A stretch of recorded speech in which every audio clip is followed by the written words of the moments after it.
Hello everyone! Good morning from Jacksonville, Florida. Guys, today is Saturday, May 10th. And look what we have. We have bad weather. Rain. Thundering and lightning and raining.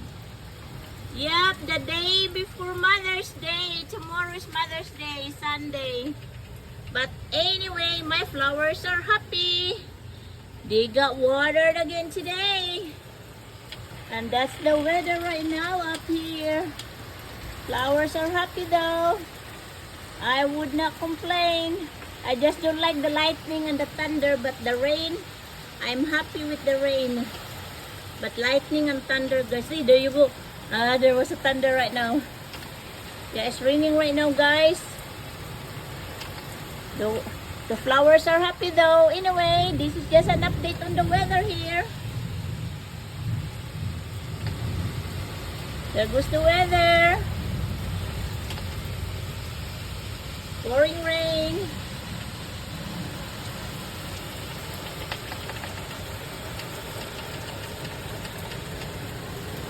My flowers there are happy, guys. I don't need to water them for 2 days because the rain is really heavy.